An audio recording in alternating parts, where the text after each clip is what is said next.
माँ, आप ऐसी बातें मत करो। पिताजी तो पहले ही मुझे छोड़कर चले गए हैं। अब आप भी ऐसी बहकी बहकी बातें कर रही हैं। बेटी, मैं गलत नहीं कह रही हूँ। मेरा अंतिम समय आ गया है। नहीं नहीं माँ, आप ऐसी बातें मत करो। आपको कुछ भी नहीं होगा। आप बिल्कुल ठीक हो जाएंगी। मैं चाचा जी के पास जाकर उनसे मदद मांगूंगी। इतना बोलकर मोहिनी अपने चाचा चाची के पास जाती है।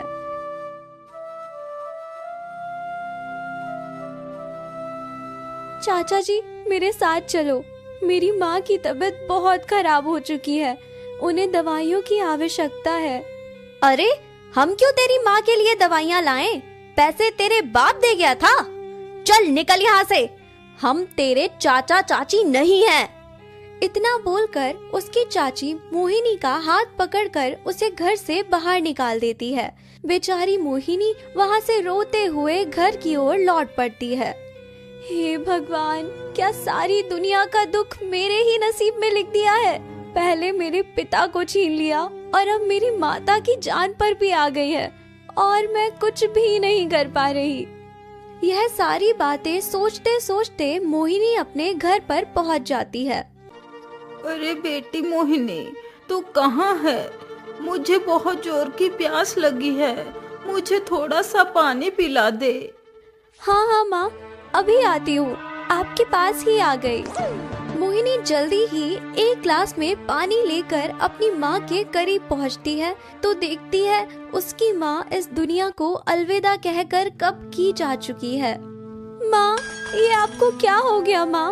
अब आप भी मुझे छोड़कर चली गई माँ। मैं आपको अंतिम समय में पानी तक ना पिला सकी। मैं कितनी अभागन हूँ। मुझे क्षमा कर देना माँ, मुझे क्षमा कर देना। फिर मोहिनी की माता का अंतिम संस्कार किया जाता है। बेचारी मोहिनी अपनी माता की जलती हुई चिता को चुपचाप बहते हुए आंसुओं से देखती रहती है।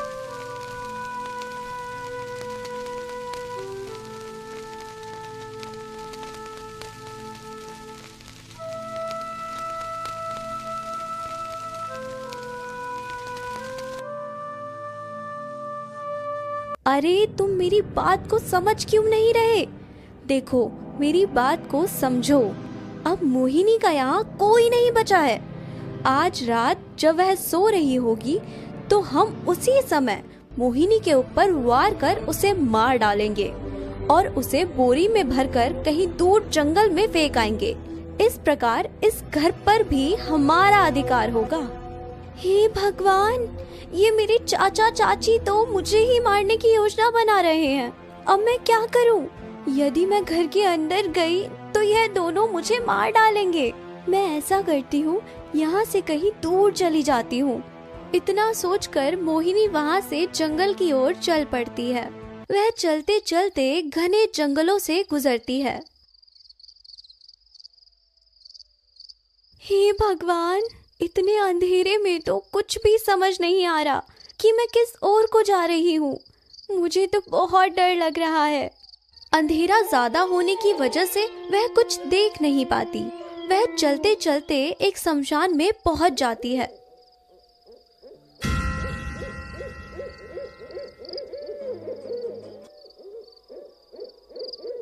हे भगवान, ये मैं कहाँ पर आ गई? यह तो एक शमशान है। मेरी मदद करो, मुझे बचा लो, नहीं तो वो मुझे मार डालेंगे। अरे, तुम कौन हो और तुम्हें इस पेड़ से किसने बांधा है? मैं उदयगढ़ राज्य का राजकुमार विजय हूँ। लेकिन आपकी यह हालत कैसे हुई? आपको इस पेड़ से किसने बांधा है? मुझे इस पेड़ से वो डाकू बांध कर गए हैं। जब वो लौट कर आएंगे तो वो मेरी बलि उस गुफा के भीतर चढ़ा देंगे। नहीं नहीं राजकुमार, आप चिंता ना करो। मैं आपको कुछ भी नहीं होने दूंगी। लेकिन रुको, अभी तुम मुझे मत छूना। वैसे तुमने अपना परिचय नहीं दिया। आखिर तुम कौन हो जो अकेले ही इस शमशान के सामने खड़ी हो? तुम कोई इंसान हो या कोई और? राजकुमार जी, आप घबराओ मत। मैं इंसान हूँ, मेरा नाम मोहिनी है। मैं शमशान में भटकती हुई यहाँ पर आ गई हूँ। लेकिन तुम इतनी रात्रि में घर से बाहर क्यों भटक रही थी? क्या तुम्हारा कोई घर नहीं है? नहीं राजकुमार, मेरे पास घर भी है, लेकिन कुछ ऐसी परिस्थितियाँ आ गई हैं कि मुझे रात्रि में ही घर छोड़ना पड़ा। लेकिन मोहिनी, ऐसी क्या परिस्थितियाँ उत्पन्न हुई कि तुम्हें अपना घर छोड़ना पड़ा? राजकुमार जी, यदि सारी बातें यहीं पर पूछोगे तो तुम्हारी जान पर भी आ सकती है। यह सारी बातें कहीं दूसरे स्थान पर चलकर भी हो सकती है। हाँ हाँ मोहिनी, तुम सुंदर होने के साथ साथ बुद्धिमान भी हो। चलो जल्दी से मुझे इस बंधन से मुक्त कर दो। यह बात सुनते ही मोहिनी राजकुमार की रस्सी को खोल देती है।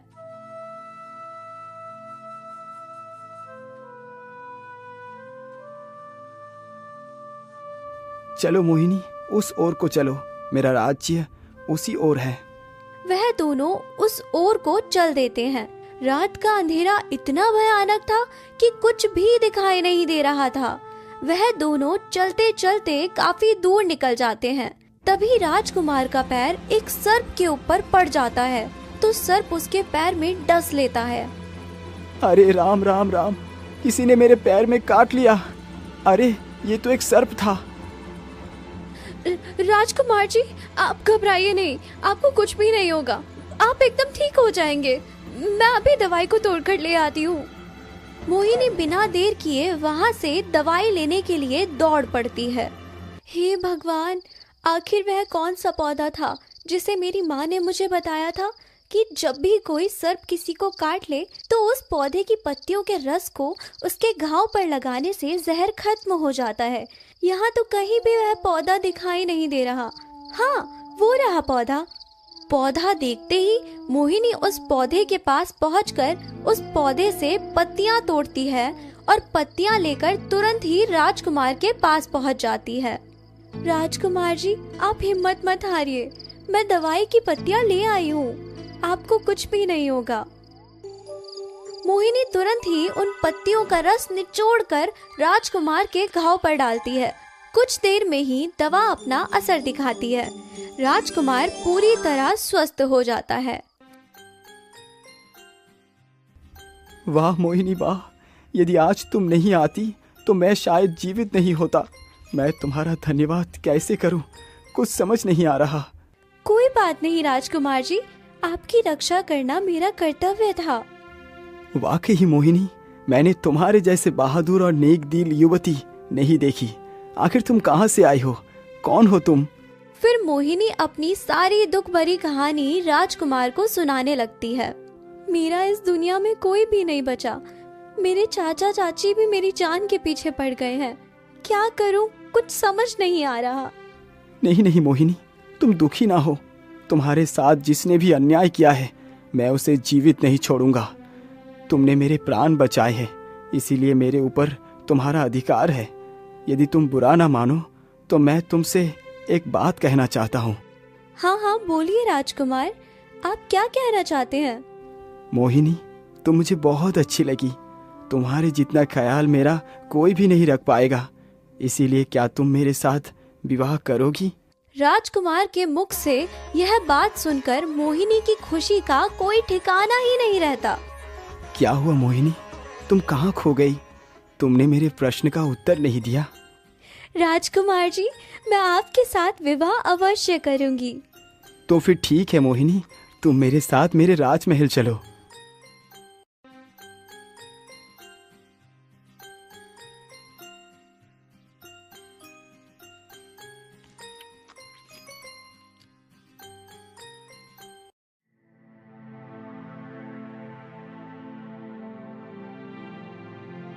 क्या तुम इसके साथ विवाह करोगे, एक भिखारन लड़की के साथ?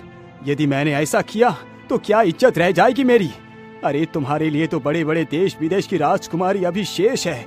तुम जिसे भी चुनोगे उसी के साथ तुम्हारा विवाह होगा। लेकिन पिताजी, मोहिनी मेरे लिए सबसे उत्तम है।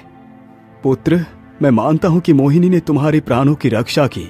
इसका मतलब ये नहीं कि हम उसे इस राज्य की कुलवधू बना ले। तुम्हारे जान के बदले में इसे कोई भी कीमत दे सकता हूँ। बस पिताजी, क्या मोहिनी ने मेरे प्राणों की रक्षा के बदले मुझसे कोई कीमत मांगी थी? उसने मेरी सहायता निस्वार्थ की थी, इसीलिए मैं विवाह करूंगा तो सिर्फ मोहिनी के साथ ही करूंगा। यदि आपने मेरी बात नहीं मानी तो मैं अपने प्राण दे दूंगा। नहीं नहीं पुत्र, तुम इस प्रकार की बात मत बोलो। तुम्हें इसके साथ विवाह करना है तो मैं तुम्हारा विवाह इसी के साथ करूंगा। राजा की यह बात सुनकर राजकुमार तथा मोहिनी दोनों ही बड़े प्रसन्न हो जाते हैं। चलो मोहिनी मेरे साथ, मैं तुम्हें अपना बगीचा दिखाता हूँ।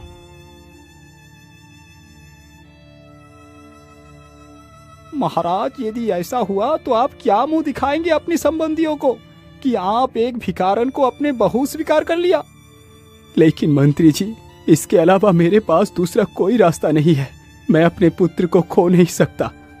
महाराज, उसकी चिंता आप ना कीजिए। मेरे पास एक ऐसा रास्ता है कि सांप भी मर जाएगा और लाठी भी नहीं टूटेगी। लेकिन वो कैसे मंत्री जी? मैं कुछ समझा नहीं। फिर मंत्री राजा के कान में कुछ फुसफुसाता है। लेकिन मंत्री जी, तुम्हें लगता है ऐसा करना संभव है? महाराज, बस आप मेरे साथ चलिए, सब कुछ संभव हो जाएगा। मंत्री की बात से सहमत होकर राजा उस मंत्री के साथ जंगल के लिए निकल पड़ता है।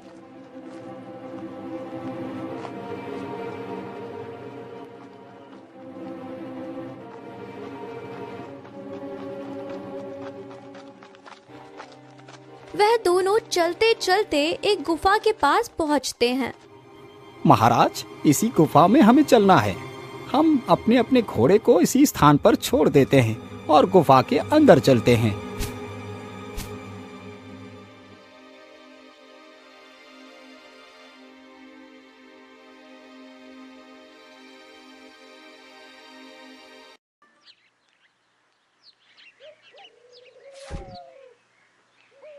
आइए आइए मंत्री जी, बड़े दिनों के बाद दिखाई दिए। बोलिए, आपका यहाँ आना कैसे हुआ? अरे बाबा जी, क्या बताएं, कुछ समस्या ही ऐसी आ गई है जिसे दूर करने के लिए आपके पास आना ही पड़ा। मंत्री सारी कहानी उस तांत्रिक को सुनाता है। अच्छा, तो ये बात है। मंत्री जी, आपका काम हो जाएगा, आप दोनों परेशान ना होइए। ओम ह्रीं क्लीं चामुंडाय विच्चे, ओम ह्रीं क्लीं चामुंडाय विच्चे।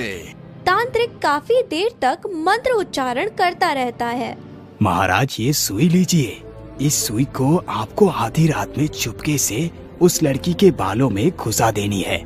सुई उसके बालों में लगते ही तुम्हारी बाधा हमेशा के लिए उड़ जाएगी। राजा उस सुई को लेकर वापस अपने महल की ओर लौट आता है।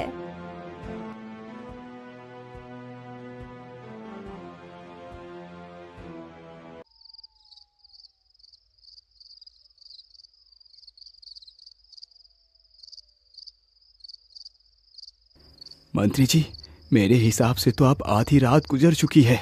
अब मुझे ये सुई मोहिनी की बालों में लगा देनी चाहिए। हाँ महाराज, यही समय उचित है। हमें और विलंब नहीं करना चाहिए। इतना बोलकर मंत्री भी राजा के साथ विक्रम के शयन कक्ष में घुस जाता है। बेचारे दोनों थके हुए आराम से सो रहे थे। तभी राजा चुपके से जाकर मोहिनी के बालों में उस सुई को चुभा देता है। सुई के लगते ही मोहिनी एक चिड़िया बन जाती है और वहाँ से उड़ जाती है।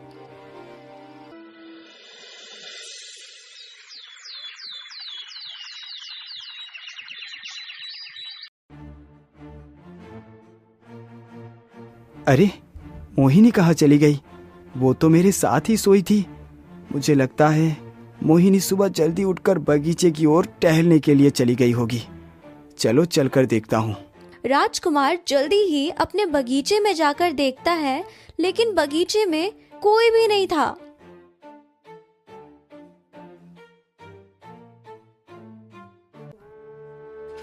अरे मोहिनी, तुम कहाँ चली गई?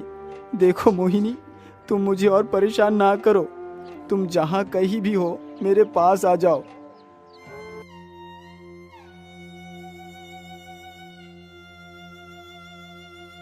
अरे क्या हुआ बेटा? आज तुम इतनी सुबह सुबह बगीचे में कैसे आ गए? पिताजी, मैं मोहिनी को ढूंढने के लिए आया हूँ। पता नहीं वो कहाँ चली गई है वो तो मेरे साथ ही सोई थी। क्या आपने मोहिनी को कहीं देखा है? अरे नहीं पुत्र, मैंने तो उसे कहीं भी नहीं देखा। मुझे तो लगता है वो कहीं भाग गई होगी। मैंने तो तुम्हें पहले ही बताया था कि वो लड़की तुम्हारे लायक नहीं है। नहीं पिताजी, मोहिनी ऐसा नहीं कर सकती। वो भागने वालों में से नहीं है। आखिर वो मुझे छोड़कर क्यों भागेगी? अरे ये बात तो वो लड़की ही बता सकती है। वैसे बेटा तुम चिंता ना करो, मैं तुम्हारे लिए उससे भी सुंदर राजकुमारी ढूंढ कर लाऊंगा। नहीं पिताजी, मुझे किसी के साथ कोई विवाह नहीं करना। आप जाइए यहाँ से, मुझे अकेला छोड़ दीजिए। अरे महाराज, राजकुमार उचित कह रहे हैं, इन्हें कुछ दिनों के लिए अकेला छोड़ देते हैं। लेकिन मंत्री, यदि मेरे बेटे ने कोई गलत कदम उठा लिया तो क्या होगा? महाराज आप चिंता न करिए, राजकुमार को कुछ दिनों के लिए अकेला छोड़ना ही उचित होगा। कुछ दिनों के बाद वो बिल्कुल ठीक हो जाएंगे। मंत्री की यह बात सुनकर राजा को थोड़ी सी तसल्ली हो जाती है।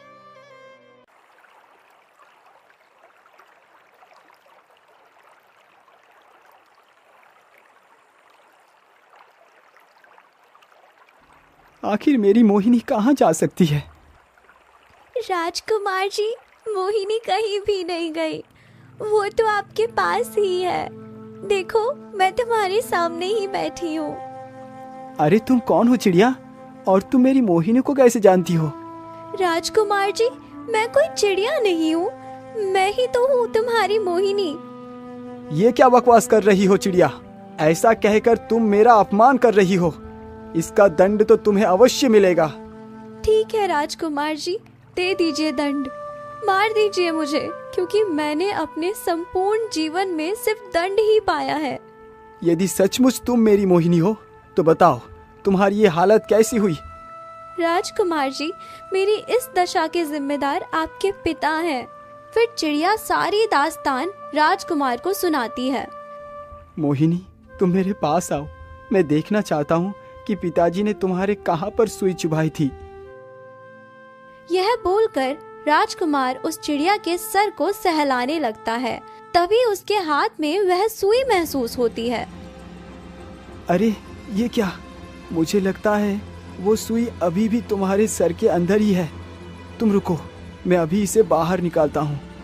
राजकुमार जल्दी से उस सुई को चिड़िया के सर से बाहर निकालता है। अरे मोहिनी, तुम तो ठीक हो गई। मैं तुम्हें बता नहीं सकता तुम्हें यहाँ देखकर मुझे कितनी खुशी हो रही है।